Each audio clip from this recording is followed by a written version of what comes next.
morning, everyone. Today in our polity series, we will discuss the fundamental right. What are fundamental right? Fundamental right जो है हमारी constitution के अंदर they are included in part 3 of the constitution. Part 1 and part 2 we had already discussed. Now part 3 including article from 12 to 35. जो हमारे constitution के अंदर fundamental rights हैं वो बहुत इलेबोरेट है. किसी भी कंट्री के अंदर इतने ज़्यादा फंडामेंटल राइट इलेबोरेट नहीं है. इवन इन यूएसए जहाँ से हमने ये फंडामेंटल राइट वाला जो कंसेप्ट है वो बोरो किया है. और फंडामेंटल राइट्स जो है ये इनको फंडामेंटल राइट्स क्यों कहते हैं? फंडामेंटल राइट इनको इसलिए कहते हैं क्योंकि they are fundamental in the all round development of an individual, moral development, spiritual development, intellectual development. जो बंदे का holistic development है उसके लिए बहुत जो है ज़रूरी है. And also fundamental in the sense that they are protected by our constitution which is a fundamental law of the country. See, अगर हमें freedom ही नहीं है, freedom of speech नहीं है, freedom to profess profession of our choice, freedom to move or reside in any part of the country, freedom to speak, अगर नहीं है तो life would be very difficult. तो ये तो इनएलिनेबल राइट है, गॉड गिवन राइट है ये जो है. So they are protected by the judicial system of the country concern. Their violation even by the state is not allowed by the court. India respect the right of people which are listed in our constitution under the heading fundamental right. इसीलिए इसको जो है Magna carta भी बोलते हैं, part 3 of the constitution. और जो हमारे ये फंडामेंटल राइट है ये सभी को जो है प्रोवाइडेड है without any discrimination. So they are upholding the equality of all individual, dignity of the individual and larger public interest and unity of the nation. And कोई भी जो स्टेट है, कोई गवर्नमेंट है जो इसको वायलेट नहीं कर सकती. ये जो है they prevent despotic government. These rights ensure the fullest physical, mental, moral development of every citizen. They include the basic freedom and condition which alone can make life worth living. They can generate a feeling of security amongst the minority in the country. ऐसे तो अगर fundamental rights नहीं होंगे, majority government आ रही है तो वो किसी जो माइनॉरिटी को सुप्रेस कर सकती है. They establish the framework of democratic legitimacy for the rule of the majority. So no democracy can function in the absence of basic rights such as the freedom of speech and expression and freedom of right to profess religion of your choice and all. So what are the nature of these rights? Fundamental rights are equal for all. They are provided to everyone without any discrimination. And second, they are justiciable under Article 32, which is itself is a fundamental right. And they are not absolute. ऐसा नहीं है कि fundamental right जो है वो absolute है. Like you have freedom to speech, but you are speaking anything hurting other people's sentiments. So the state can impose reasonable restriction in the various interests like security of the country, integrity of our country, friendly relation of the other countries. So they can be reasonable instruction can be imposed. They limit the authority of central and state government. ऐसा नहीं है कि central government state government जो है अपनी मर्जी से कोई भी लॉ बना रहे हैं, कुछ भी जो है वो जो लॉ है वो फंडामेंटल राइट्स को वायलेट कर रहा है, कुछ भी वो कर रहे हैं. तो they are establishing the government of law, not the government of man. Fundamental right distinguish between citizen and foreign national. और ये फंडामेंटल राइट जो है वैसे तो ज़्यादा फंडामेंटल राइट जो है वो सिटीजन्स को अवेलेबल है, लेकिन कुछ फंडामेंटल राइट्स है जो हमारे फॉरेनर्स को भी जो है वो अवेलेबल है. वो आगे हम बात करेंगे कौन कौन से राइट्स जो है वो सिटीजन्स को है और कौन कौन से जो है फॉरेन्स को है. They can be suspended during emergency. जो फंडामेंटल राइट है इनको जब अगर कोई एमरजेंसी वाले हालात होते हैं देश में तो उसको हम सस्पेंड कर सकते हैं. प्रेसिडेंट जो ऑर्डर करता है उसके लिए भी अलग अलग आर्टिकल है, 368 है, 369 है. और लेकिन ये है कि जो आर्टिकल 20 और 21 है उसको जो है सस्पेंड नहीं किया जाता इवन ड्यूरिंग इमरजेंसी। और ये वाला जो प्रोविजन था it was added by 44th constitutional amendment. So let's see the difference between fundamental right and constitutional right. So all fundamental rights are constitutional right, but all constitutional right are not fundamental right. जो fundamental right है they are mention in part 3 of the constitution. और अगर किसी बंदे का, और जो constitution right है they are mention in the constitution, अगर किसी का फंडामेंटल राइट वायलेट होता है तो they can directly approach the supreme court and supreme court deny नहीं कर सकती। अगर कॉन्स्टिट्यूशनल राइट वायलेट होता है तो आपको पहले जो है हाई कोर्ट के पास जाना पड़ता है। For example right to property जो है it is a constitutional right.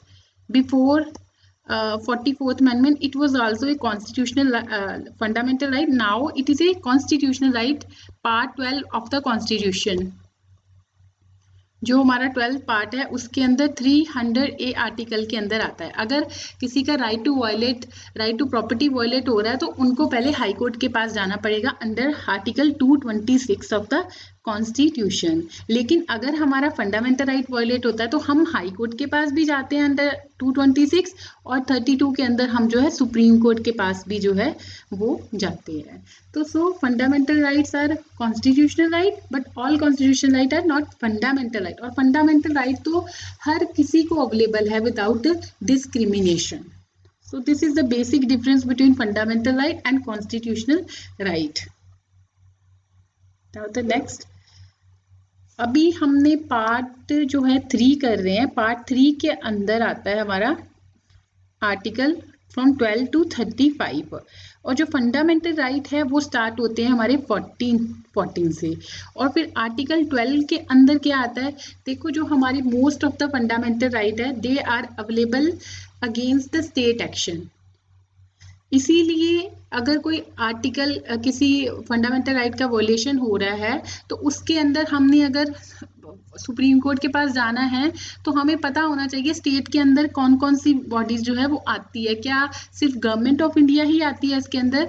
तो उसके लिए ये स्टेट के मीनिंग में जो है फॉलोइंग जो है आती है: government and parliament of India, executive and legislature of the union, similarly government and legislature of the state, all local and other authority within the territory of India, all local and other authority who are under the control of the government of India। even कोई भी statutory non statutory body जो है वो सारी इसी के अंदर आ जाती है। लोकल बॉडीज भी जो है इसके अंदर आती है, जैसे हमारी पंचायत हो गए, म्यूनिसिपैलिटीज हो गई, डिस्ट्रिक्ट बोर्ड्स हो गए, वो सारे भी जो है इसके अंदर आते हैं। Statutory non statutory bodies like ONGC, SAIL, ये वाली जो पब्लिक कॉर्पोरेशंस है वो भी आती है। सुप्रीम कोर्ट ने तो इवन ये भी बोला था कि अगर कोई प्राइवेट बॉडी है functioning as an instrument of the state that also fall under the meaning of state under article 12। Like BCC को भी उन्होंने तो ये बोला था एक जजमेंट के अंदर कि it is also comes under the meaning of the state. So this is under the article 12 of the constitution. और एक चीज और बतानी थी, जो हमारे इंडियन कॉन्स्टिट्यूशन के अंदर फंडामेंटल राइट्स की जो बात है, ये ऐसा नहीं था कि अभी हमने बिल्कुल बोरो कर लिया कंसेप्ट। इवन हर ड्यूरिंग हर फ्रीडम स्ट्रगल जो लीडर्स थे, फ्रीडम फाइटर्स, फ्रीडम मूवमेंट के, उन्होंने रियलाइज ऑलरेडी करा था importance of fundamental right and they demanded from the British the rights of people. So it was in Motilal Nehru committee report in 1928 that first time the Bill of Rights were moved. So even so therefore even after the independence, when India became independent, there was no iota of doubt or two opinion regarding the inclusion of fundamental right in a constitution. So this is the meaning of the state under 12. And now Article 13. What Article 13 state? Article 13 states that law inconsistent with or in derogation of the fundamental right of the Constitution of India. Article 13 ये बोलता है कि कोई भी अगर law बनाता है, कोई सेंट्रल गवर्नमेंट, कोई स्टेट गवर्नमेंट, कोई लॉ है पार्लियामेंट द्वारा, कोई स्टैट्यूटरी लॉ है, कोई ऑर्डिनेंस है, कोई ऑर्डर है, कोई बाय लॉ है, कोई रूल है, कोई रेगुलेशन है, कोई नोटिफिकेशन है, कस्टम है, अगर वो जो है हमारे किसी फंडामेंटल राइट को जो है वो वॉयलेट कर रहा है, जहाँ इनकंसिस्टेंट है, तो it shall be declared null and void.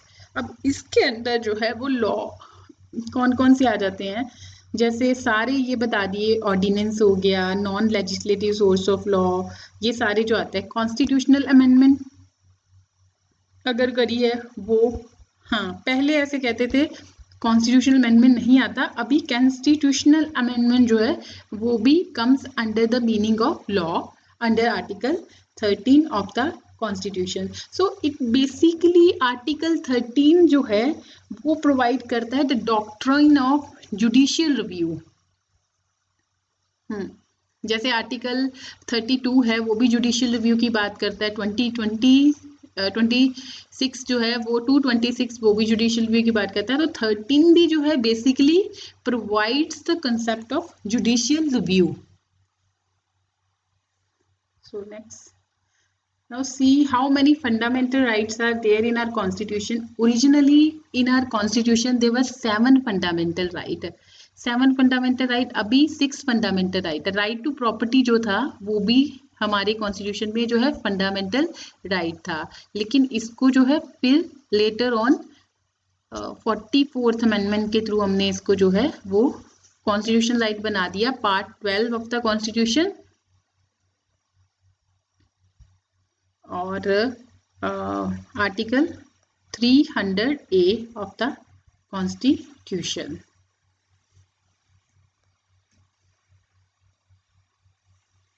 So these are the 6 right: right to equality, right to freedom, right against exploitation, right to freedom of religion, cultural and educational right, right to constitutional remedies। ये सारे जो है 6 fundamental right है, we will discuss it one by one। So this is right to equality 14 to 18 include equality before law, the prohibition of discrimination on ground of religion, race, caste, sex, ये सारा जो है we will discuss one by one। So let's start with these are right to constitutional remedy, cultural and educational right, right to freedom of religion, right against exploitation। So let's start with the right to equality। Right to equality mean all citizens enjoy equal privileges and opportunity। It protects the citizen against any discrimination by the state on the basis of religion, caste, sex, place of birth। So right to equality include 5 type of equality। ये जो article है right to equality वाला, इसके अंदर 14 to 18 articles जो है वो आते हैं। जैसे 16 है equality before law and equal protection of law, ये वाला आर्टिकल आ गया। फिर 16, दिस इज 17, दिस इज 18। ये हम जो है अभी वन बाय वन जो है इसको डिस्कस करेंगे। Let's start with right to equality के अंदर आर्टिकल 14 व्हाट इट स्टेट। ये जो है 2 चीजें बताता है, एक बताता है इक्वालिटी बिफोर लॉ और एक बताता है equal protection of law. Equality before law का मतलब क्या है, ये जो कंसेप्ट है इसकी नेगेटिव कॉनोटेशन है, इसकी जो है वो पॉजिटिव कॉनोटेशन है। ये हमने कहाँ से बोरो किया, यूके से, ये यूएसए से बोरो किया। ये क्या कहता है, ये कहता है कि law does not discriminate on the basis of birth, position, gender or other personal attribute। the privileged, underprivileged और unprivileged जो है they are equal before the law। कोई poor है, कोई rich है, कोई high है, कोई low है, कोई official है, कोई unofficial, they all are equal। equal protection of law जो है वो कहता है law provides equal opportunity to all those who are in similar circumstances or situation। जो सेम एप्लीकेशन है सिमिलरली सिचुएटेड पर्सन के ऊपर जो है वो करता है। Like should be treated like, ये बात करता है। So both equality before law and equal protection of law aim to establish the equality of status and opportunity, जो हमारे प्रियम्बल के अंदर जो है वो मेंशन किया है। बेसिकली कोर फिलॉसफी जो है हमारी उसको जो है ये प्रमोट कर रहा है। Further, because all persons are not by nature, attainment or circumstances in the same position, Article 14 provides that that state can treat different person indifferently if circumstances justify such treatment. This principle is called doctrine of reasonable classification. अगर दो बंदे जो हैं वो अलग अलग हैं, उसके अकॉर्डिंग जो है गवर्नमेंट अगर चाहे तो उसको जो है रीजनेबल अफर्मेटिव एक्शन जो है वो ले सकती है. This is known as a doctrine of reasonable classification. जैसे अगर गवर्नमेंट को लगता है कि कुछ सेक्शन ऑफ द सोसाइटी जो है, जैसे वुमेन है, आगे करेंगे, चिल्ड्रन है, जहाँ सोशली एजुकेशनली बैकवर्ड क्लासेस है, उसके लिए जो है कुछ फेवर करना चाहे तो उसके लिए जो है कुछ अफर्मेटिव एक्शन जैसे रिजर्वेशन है वो जो है वो जो है डिक्लेयर कर सकती है.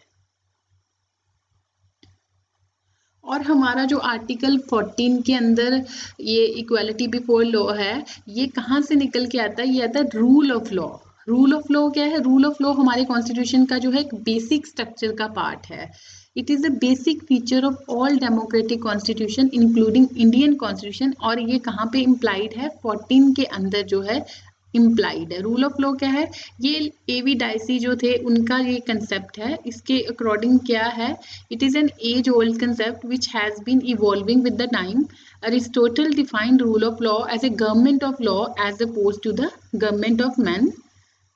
A government which does not work according to the whims and fancies of the man but according to the law. इसने जो है थीम जो है इसके जो ये इसका जो कंसेप्ट रूल ऑफ लॉ है उसके अंदर तीन चीजें आती है. क्या कहती है? एब्सोल्यूट सुपरमेसी ऑफ लॉ और absence of arbitrary power. Justice must be done though the non principle of law as opposed to arbitrariness or wide discretionary power in the hands of a government. Equality before law, no one is above the law. The right of the people must flow from the custom and tradition. Constitution is not the source but the consequences of the rights of individual, as individual rights are enjoyed even before the emergence of the constitution. India के अंदर जो है ये first और second चीजें जो है वो दोनों अप्लाई होती है. So next is Article 15. Article 15 और जो हमारा ये राइट टू इक्वालिटी के अंदर ये 14 आर्टिकल है, इसके अंदर भी कुछ एक्सेप्शंस जो है वो दी है. जैसे हमारा जो प्रेसिडेंट है, गवर्नर है, उनको जो है कुछ इम्यूनिटीज़ दी है कि जब ड्यूरिंग देयर ऑफिशियल एक्ट उनके ऊपर क्रिमिनल प्रोसीडिंग जो है वो कर नहीं सकते. सिविल प्रोसीडिंग करनी है तो भी 2 मंथ का नोटिस देना पड़ेगा. पार्लियामेंट के अंदर अगर किसी MP ने जहाँ कुछ स्टेट लेजिस्लेचर के अंदर MLAs ने कुछ जो है कुछ वोट किया उसके बारे में जो है they are not liable for any civil और criminal proceeding in any court. इस तरह जो करके कुछ जो है वो एक्सेप्शंस है इस आर्टिकल के अंदर. The next article is article 15. Article 15 of the constitution provide करता है कि state shall not discriminate against any citizen on ground only of religion, race, caste, sex or place of the birth. जैसे मान लो कि अगर कोई ऑर्गेनाइजेशन है, अगर उन्होंने किसी को हायर करना तो वो कहेंगे कि सिर्फ हम तो जो है मेल को हायर करेंगे, फीमेल को हायर नहीं कर रहे, तो वहाँ पे जो है they are violating the article 15 of the Indian constitution. Similarly अगर जो पब्लिक रेस्टोरेंट है, they are saying that the people of certain caste are not allowed to enter the restaurant. So they are also violating the Article 15 of the Indian Constitution. The state shall not discriminate against any citizen on grounds only of religion, race, caste, sex, place of birth or any of them. अगर कोई school है वो बोल रहा है कि हम जो है इस कास्ट के बच्चों को लेंगे, हम इस रिलीजन के बच्चों को नहीं लेंगे, तो भी जो है they are violating Article 15 of the Constitution. So this is like no citizen shall on ground only of religion, race, caste, sex, place of birth be subjected to any disability, liability, restriction or condition with regard to access to the shop, public restaurant, hotels, places of public entertainment. कोई theatre है, कोई hotels है, use of wells, tanks, bathing guard, road, places of public resort maintained wholly or partially out of the state fund or dedicated to the use of general public. लेकिन इसके भी अंदर जो article 15 है उसके अंदर भी कुछ जो है वो एक्सेप्शंस दिए गए हैं. So the exception under Article 15 are like state is permitted to make any special provision for women and children like reservation of seats, जैसे वुमेन को जो है रिजर्वेशन ऑफ सीट करा है, पंचायती राज इलेक्शन में जो है वो रिजर्वेशन ऑफ सीट है। आजकल डिफरेंट डिफरेंट स्टेट जो है अगर कोई रिक्रूटमेंट निकालती है तो उसमें भी बोल देती है 33% जो है वो रिजर्व्ड है वुमेन्स के लिए। और फिर अगर अगर गवर्नमेंट को लगता है कि कोई सोशली या educationally backward class of citizen है, जहाँ उनको लगता है कि कोई शेड्यूल कास्ट और शेड्यूल ट्राइब के जो बंदे हैं उनके लिए अगर कुछ रिजर्वेशन करनी है, जहाँ उनको फेवर करना है, पॉजिटिव अफर्मेटिव एक्शन लेना है, तो वो कर सकती है। These are the exception to this article 15। जैसे अभी रिसेंटली जो 103rd जो अमेंडमेंट हुई है जिसमें economically weaker section of the society को 10% रिजर्वेशन दी है, वो जो है इस आर्टिकल के अंदर ही दी है। जो इकोनॉमिकली जो है वो बैकवर्ड क्लासेस है, उनके अंदर जो कुछ क्राइटेरियाज था वो रखा गया था कि जैसे उनकी कुछ 5 एकड़ ऑफ एग्रीकल्चर लैंड नहीं होनी चाहिए, रेजिडेंशियल फ्लैट, उसके अंदर भी 3-4 जो है वो कंडीशन रखी है इकोनॉमिकली वीकर सेक्शन को, वो आर्टिकल 15 के अंदर ही जो है वो दिया गया है। और ऐसा नहीं है कि next is so we had covered article 14, 15 and now 16. What article 16 state that equality of opportunity in matter of public employment. इसमें ये है कि equality of opportunity for all citizen in matter of employment or appointment to any office under the state. इसमें जो state है वो discriminate नहीं कर सकती on the basis of like caste, race, descent, place of birth. मैंने जैसे कल भी आपको बताया था कि जो हरियाणा की अभी हरियाणा ने एक जो लॉ लेके आए हैं जो अभी जनवरी में बोल रहे हैं कि वो लागू होगा, उसके अंदर भी इसी चीज़ का क्रिटिसिज्म है कि they are violating article 16 of the constitution. They are hiring the locals, जिसमें उन्होंने बोला कि 70% जो है वो लोकल्स को जो है वो अपॉइंट करेंगे, और इस तरह से जो है वो, और दूसरी स्टेट भी जो है वो फिर इस तरह से करेंगे, तो फिर ये वाला आर्टिकल जो है आर्टिकल 16 दे आर वायलेटिंग। लेकिन इसके अंदर भी एक दो एक्सेप्शन है कि अगर पार्लियामेंट चाहे, वो अगर चाहे पार्लियामेंट जो है वो रेजिडेंस ऐसे क्राइटेरिया बना सकती है, लेकिन that is for non gazetted post. अगर गवर्नमेंट, सेंट्रल गवर्नमेंट को लगता है तो they can make law regarding this. और स्टेट गवर्नमेंट अगर, हाँ, स्टेट गवर्नमेंट को अगर लगता है कि रिजर्वेशन देनी है किसी, कोई बैकवर्ड कास्ट है तो which is not adequately represented in the state service, तो वो जो है वो कर सकती है। इसके अंदर ही जो है ओबीसी वाला रिजर्वेशन का भी जो क्राइटेरिया है वो है। और फिर जो है प्रमोशन में भी बात चल रही थी कि एससी को जो है वो प्रमोशन क्या है, उसके लिए भी बहुत सारे केसेस थे। इंदिरा सानी केस है, वो जब हम करंट अफेयर करेंगे तो उसमें हम डिस्कस करेंगे। Next we will see the article 17 prohibition of untouchability. ये वाला जो आर्टिकल है ये अबॉलिश करता है untouchability and forbid its practice in any form. लेकिन nowhere in our constitution untouchability is not defined. लेकिन इसके लिए फिर सेंट्रल गवर्नमेंट ने एक लॉ लेके आए थे, protection of civil rights act 1955, एंड इसमें यही बोला है कि अगर कोई टचेबिलिटी करता है, ये वाला जो आर्टिकल है it is against the private person. ज़्यादातर हमने जो भी आर्टिकल्स करे हैं, फंडामेंटल राइट्स करे हैं, वो they are against the state action. लेकिन जो अनटचेबिलिटी है it is against the private individual, and it is the constitutional obligation of the state to take necessary action to ensure that the right is not violated. And next is article 18, abolition of title, military and academic distinctions are however exempted. इसके अंदर so this is negative article, this is negative। अभी कुछ fundamental right हमारे जो है वो positive है, कुछ है negative. What is negative right? Negative right they are forbid the state from conferring any title on anybody whether a citizen or foreigner except military or academic distinctions। जो है ये नेगेटिव राइट है, ये forbid करते हैं state को कि वो इस तरह से किसी क्लास को, किसी कॉरपोरेशन, किसी को जो है वो फेवर नहीं कर सकते। So they are negative. Positive mean जो फ्रीडम, जैसे मान लो जैसे प्रोहिबिशन ऑफ अनटचेबिलिटी है, उसको करने के लिए जहाँ हम कह सकते हैं जो आर्टिकल 15 है, 15 के अंदर जो एक्सेप्शंस दी है कि they can favour socially and educationally backward classes, उनको रिजर्वेशन दे सकते हैं, they are positive formative action, these are negative articles. So the next is right to freedom. Right to freedom कहाँ से है? फिर राइट टू फ्रीडम हमारा article 19 to 22 जो है वो हमारा है right to freedom. Right to freedom is conferred by the constitution in order to promote the ideal of liberty head out by the preamble. So इसमें कौन कौन से आर्टिकल? आर्टिकल 19 है, 20 है, 21, 22 है. So let's see right to freedom. Right to freedom जो है, freedom is the basic characteristic of true democracy. Our constitution guarantee to the citizen of India a set of 6 freedom under the right to freedom. इसके अंदर 6 freedom आ जाती है. freedom of speech and expression, assemble peacefully without harm, freedom to form associations और union, जिसमें आ जाता है forming cooperative society. इसमें ये 97th amendment के थ्रू जो है इसको ऐड किया गया है. freedom to move freely throughout the territory of India, reside or settle in any part of the India, और प्रैक्टिस एनी प्रोफेशन और carry on any occupation, trade और बिजनेस. इसको हम जो है 1 by 1 जो है देखते हैं.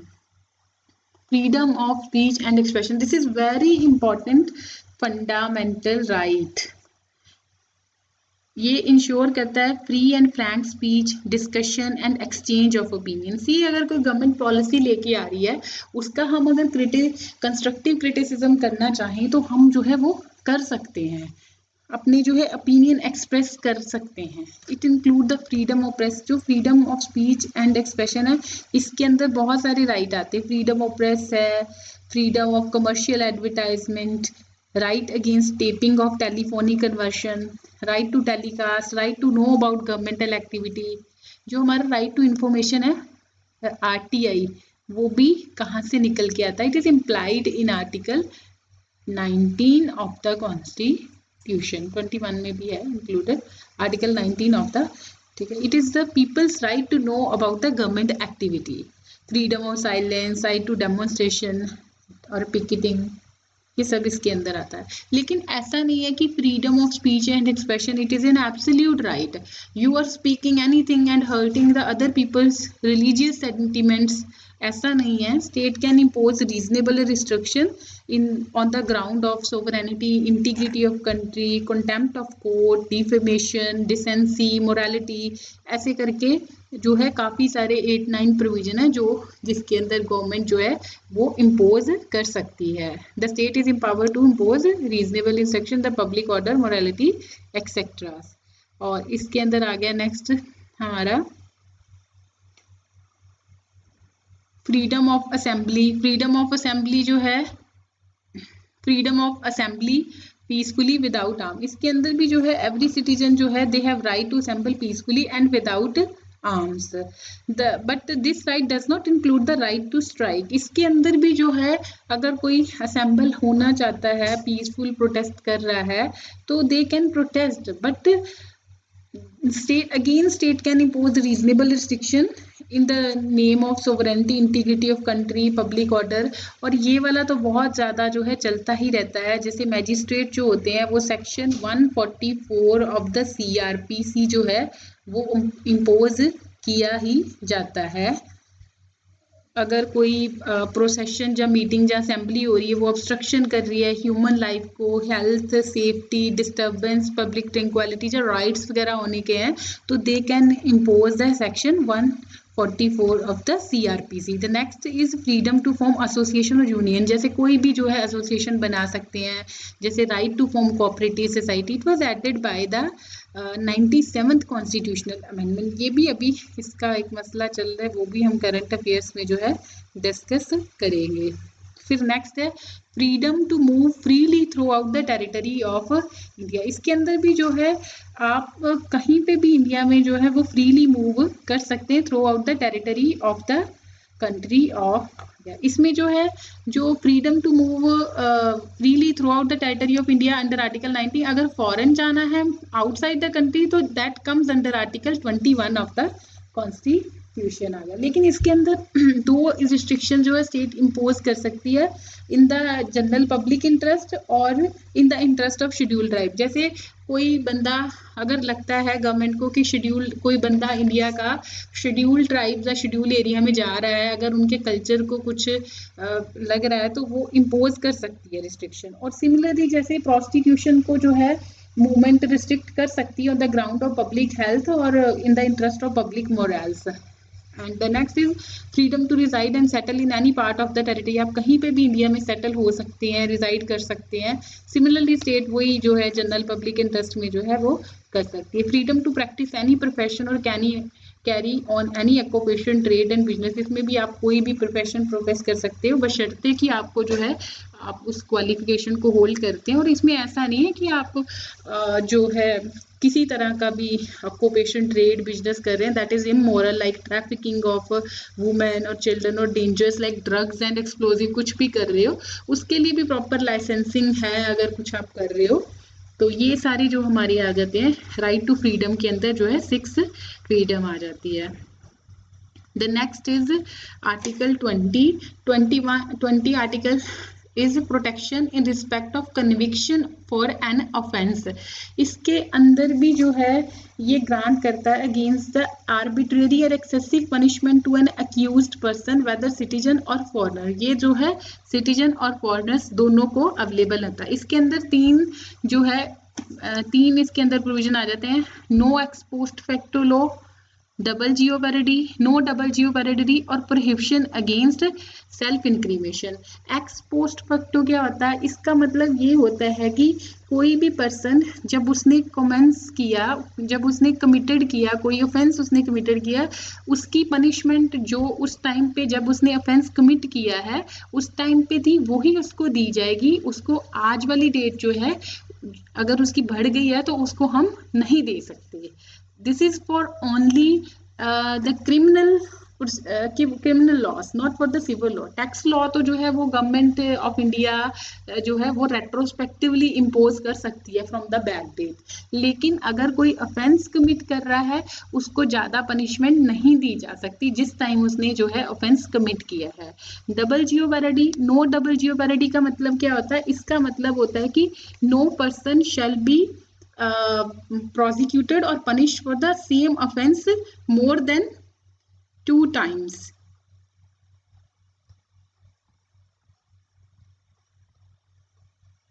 The next is no self incrimination. No person accused of any offense shall be compelled to witness against himself. तो ये वाले जो है it also extend only to the criminal proceeding and not to the civil proceeding. The next is Article 20. Article 20 is very important article. It is a protection of life and the personal liberty. No person shall be deprived of his life or personal liberty except according to procedure established by the law. They always ask the question like procedure established by the law come under which article of the Indian Constitution? So the answer is article 21 of the constitution. Article 21 जो है ये both citizen और non citizen दोनों को available है और इसके अंदर जो है बहुत सारी चीजें हैं। इवन हमारा राइट टू प्राइवेसी जो है it is also implied in the article 21 of the constitution. ये कहाँ पे आया था? जो सुप्रीम कोर्ट की रूलिंग आई थी केएस पुट्टा स्वामी केस के अंदर, उसके अंदर जो है सुप्रीम कोर्ट ने बोला था right to privacy is also a fundamental right implied under article 21 of the constitution. इसके अंदर बहुत सारे आर्टिकल आते हैं, right to shelter, right to health, right to free education, right to free legal aid, right to information भी इसके अंदर आता है। थोड़ा पहले 19 के अंदर भी आता है right to know the government activity और राइट टू इन्फॉर्मेशन इसके अंदर भी जो है आता है। Right to free trial, right to travel abroad, right against bonded labor, right to sleep, right to sustainable development, right to opportunity, ये सारे जो हैं इसके अंदर आते हैं। फिर उसके बाद हमारा आर्टिकल 20 और 21 जो है वो सस्पेंड नहीं होते even during the emergency. Next is article 21A. 21A article जो है it is added by 86th Constitutional Amendment Act और इसने आर्टिकल 21A ऐड जो है करा। इसके अंदर राइट टू एजुकेशन जो है it has been made a fundamental right, और what it state, she shall provide free and compulsory education to all children of the age of 6 to 14 years। 6 to 14 year तक जो है उनको right to education है। It further states that it is responsibility of the parent और guardian to provide opportunity for education to their child और ward between the age of 6 to 14 years। So this is fundamental right, और education is in are concurrent list. पहले state list में था, उसके बाद इसको जो है कंकरेंट लिस्ट में जो है वो डाल दिया गया है। So these are the fundamental rights. Next fundamental right we will discuss in the next video. So if there is any query or question, you can always find me at Facebook or Telegram page, and don't forget to subscribe to my channel. See you tomorrow. Thanks.